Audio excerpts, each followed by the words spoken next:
It's Mike Phillips with PaintballX3.com, and I'm here with Dan Rankin, Firestorm Paintball, owner of Team Fierce, one of the most dominant teams in the Southeast United States. And Dan, I heard a rumor that in order to join Team Fierce, one of the initiation ceremonies is to actually go and clean all of the trophies with a Q-tip. Is that true? Well, it's true, but we do it as a team. So, everyone pitches in and helps. But recently, one of our most dedicated players, Brian Lundstrom, who's also a really good cameraman, has self-sacrifice being our motto. He's offered to do that. Very good. Very good. And you give him the brass polish and everything, and he's good at polishing. I heard it takes him at least 2 weeks to get through them all. Is that true? He's very meticulous, and it's very time-consuming, as you can see. Very well. He does a great job. But I want to talk about Team Fierce. I've faced you guys on the field many, many times without much success. And how many years has actually Team Fierce been around? As Team Fierce, we've been around since 2005. 2005, so three and a half years. Now, how long did it take as a team before you guys got over that hump and started winning tournaments and started doing really, really well? Well, fortunately for us, we were able to pick up some players with experience. So most of those players had already been to the point where they'd been over the hump. They had had some mild success on a local basis. And so we picked a lot of the, some talented players up from Team Aftermath out of Fort Myers. They were based out of Extreme Rage in 2004, one of the more dominant teams. We picked up some of those players, and then we had some of moderate success with Firestorm Paintball, which was sponsored here through the shop, and formed with those two teams, formed Fierce in 2005, and then had a very successful season in our first year. Very cool. Now, when you first launched Fierce, because there's going to be a lot of teams that are probably going to want to try to duplicate your success, what would you say? You started off at the local scene first before you moved on into the national tournaments, or how exactly would you say Fierce's path of success started? Well, I think for every team, the recipe for success is basically just getting the guys together. You have talent, you have a real strong work ethic, consistency, I think for most teams it's going to be the same. If you look at any successful team, the recipe for success or their formula for success is going to be, for the most part the same. And that's pretty much what we did. We, took a lot of the players with talent and had them practice, together, some organized practices, worked on the basics and fundamentals on a local level, and then as we felt confident with our ability as a team, then we branched out into the national scene. Very, very good. Now, another major concern with teams that are trying to hit not only just the local tournament scenes but also the national tournament scenes is obviously money. I mean, it's the tournament paintball is very, very expensive. How have you found over the course of 3, now going into 4 years, to manage the money? You guys are always at almost every single tournament, at all the national tournaments. Rain or shine, you're always there.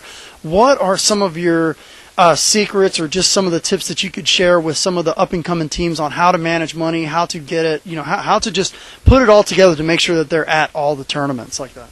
We're still trying to figure that out, to be honest with you. I mean, we've come into, like I explained to you earlier, this year we came into some money towards the end of the season, had a really successful season. But one of the biggest things I've learned, and the advice I was given by a lot of the pro teams, is that, with success, and as far as financial success, you win some money, but that money goes quick. Mm-hmm. The players, you get 10 players on a team, and the money just starts adding up with airfare, practicing, hotel expenses. You always get the one college guy that's scraping pennies together to pay for lunch, and next thing you know, you're buying lunches, and it gets out of hand. So just trying to come up with a reasonable budget and really stick to it. That's what I've been trying to do. It's hard to do with the players, especially most of the guys with as college players, and with the economy and everything, it's getting tougher and tougher. Now, you finished 2008 with just an absolute bang. Talk to me about what exactly happened at World Cup. That also we're still trying to figure out. We had a really good year. I think overall in PSP, I was told, I'm not sure, I'm still figuring out doing the figures still, but we had the highest rate, was the highest margin of victory for 2008 in PSP. Just consistently, the guys were doing really good as far as the victories was 7-2, 7-1, 7-0. We only had, I think, 4 or 5 losses for the season. Wow. So the guys were, but hard work ethic, self-sacrifice, all the the hard work, it paid off. at the end of the season. You won the Division II World Division Cup II. and Division III World Cup. Correct. Wow. And you still weren't done there. Most people would have packed up and went home after that. Now, talk about what exactly happened in San Diego. Spider Cup, that was a big one for us. So I mean, we were saying pretty much, we win Spider Cup, 2009 as far as the team goes, we'll be able to continue playing and be well funded because as it stands now, we have no outside funding. It's pretty much whatever I get it from extra shifts at the fire department. If the shop's doing well, I can help fund the team to some degree, but needless to say, it's very expensive. So. How much would you say? Now, obviously, you've got a great store. It's very well known throughout the west coast of Florida. Firestorm Paintball takes great care of their customers. You guys have got, great product selection. I mean, there's people that even drive from Tampa to come to Firestorm Paintball. Would you say that having a store like this, how much would you say this would help, or how much does this help your team? In the sense of whatever sponsorship deals, especially with the economy, again, that's a big thing you'll hear throughout the season, I'm sure, with in regards to the sport, is everyone's going to throw that in every conversation, the economy. Right now, the sponsorships are really based on the numbers that are being generated by the sponsoring team's home field or store. Mm-hmm. So, basically, the more I do as a store in the field, the better sponsorships our team will be, supplied with. Mm-hmm.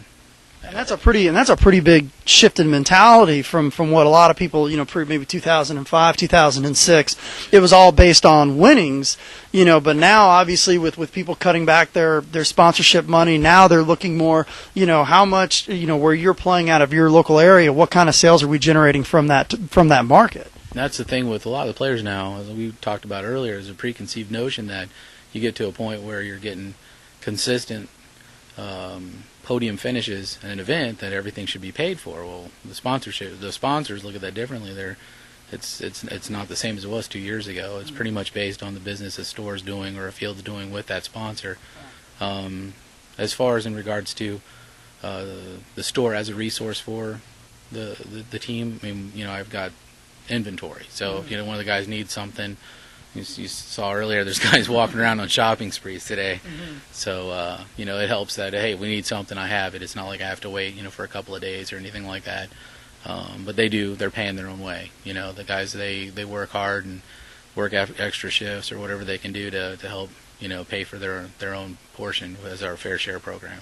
Very good. Now, if you could share maybe some secrets on recruiting. A lot of teams make a mistake of recruiting the wrong players that just don't fit with their team. That can cause a lot of friction within the team. Teams end up falling apart because of it. You've recruited great players. They got great ethic on the field. They're very honest players. They come after you. They're just you've always had one of just the best eye for talent. If there's maybe a secret that you could share in terms of maybe a team, how do you choose talent? What are some of the things that you look for from players that are interested in joining Fierce? That's a good question. I think a lot of times a coach's ability to pick up the right player for their team is needless to say, key. A lot of guys will pick up a player just based on, hey, that's a really talented player.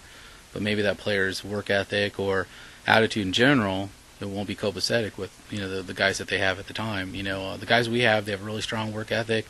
Some of them are driving 2-3 hours to practice, for a 2-day practice. Some of the guys are practicing 3 times a week. And these guys are wanting to do whatever it takes to be the best team that they can be. And they all get along, and that to me is key. If I have a guy that's a really super talented player, but he's not getting along with my guys, and he's problematic, or, there's some of the guys that bring a lot of drama to the team, we don't deal with that. We're calm and collect in the pits.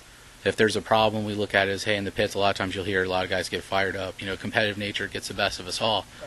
But as far as we go, the way we want to handle it is, hey, calm and collect, level-headed, what's wrong, how do we fix it, and then take it from there, and I think that contributes to our success. So. Very good. Now, obviously, we talked about recruiting. Now, what are some? You guys, like I said, I've faced you guys many, many times on the field without much success. I always look forward to play against you guys, but my teams have very rarely beaten you guys in practice or even in tournaments. What are some tips that you could share, maybe with some of the teams that are maybe rookie, Division III, Division II level, that you can share with them to try to help them just overcome sometimes that they just need that extra push? What would probably see if you could sum up one secret of your success? What would you say for Team Fierce has really been just that one thing you guys can always fall back to that guarantees you that podium, that very consistent podium finish? I think really the answer to that question would be the fundamentals and consistency in practice. There are a lot of teams when they show up, you get out of practice what you put into it. And that's one of the things we talk to the guys about. If your guys are doing conditioning and someone's over there doing a half-assed job, if I can say that, a half-assed job, if he's putting in 50%, that's all he's going to get out. But if you got guys that are going over there and really going, they're not just going through the motions, they're going to increase their ability or work on their skills. We use the three fundamentals of paintball: move, shoot, talk. We got to work on all those. Move faster, more precisely, shoot more accurately, and talk. Communication is key in the sport. It's a team sport. It's not just an individual. And a lot of the guys now, especially with X-ball, they've forgotten that basic fundamental of paintball as far as just talking. I got a guy over here who's like 10 feet away. I have no idea what's going on. I can't make out heads or tails of what's going on from the sideline. It's like a bunch of squawking birds most of the time at best. Talk to the guy next to you, you know. Right. So working on the fundamentals, that's really what we're focusing on this season. That's what we focused on last season. And consistency, like I said, a lot of the guys will practice, have a really good practice, but then maybe it's like 2 or 3 months of just goofing around, playing a couple of points, and then talking about being ag or whatever it is now. You know, they're like, hey, this is the coolest gun I've ever shot, and you know, I mean, you figure out what it is you want. I mean, everyone has to look at the sport of, you know, do I want to be a winning team, or do I want to just go out and goof around and have fun? You know, we want to win. You know, and I know the other guy on the other end of the field when we're playing, they want to win. Do we want to win more than they do? That's the question. And we say, you know, that's the, you know, work as hard as we do, because that's, you know, we don't want to go out there and fall short. Right. And I say to the guys, like, there's a lot of times we've left tournaments saying, what if? Mm-hmm. You know, you feel like you have your heart ripped out of your chest, you know, and you leave an event where you're like, only if we had worked on this a little bit stronger, or maybe we had done this, you know. I'm like, that what if question is in any sport, I'm sure. You know, we got a Super Bowl coming up this weekend. Someone's going to be going home saying, what if? We don't want to, when game time comes on Sunday, we don't want to be that team saying, what if? Right. So. Very good. Now, obviously, equipment makes a major part into it. You know, you obviously got to have consistent, you know, high-performing equipment when you're competing at that tournament level. Now, Fierce was lucky enough to pick up who for the 2009 season? We're proud to be sponsored by Dye. Make the best, in my opinion, in the opinion of most, some of the best products in the industry. Very good. Very good. Accurate. Best shooting gun I've ever shot, actually, DM9. And then that's on, off the record, whatever. You won't hear me say anything else. It's a good shooting gun. So. Very good. Very good. Well, once again, Daniel, I really appreciate you talking to Paintball X3. And so if you guys see Daniel Rankin or Team Fierce at any of the events, stop by and say hi. And once again, I really appreciate your time.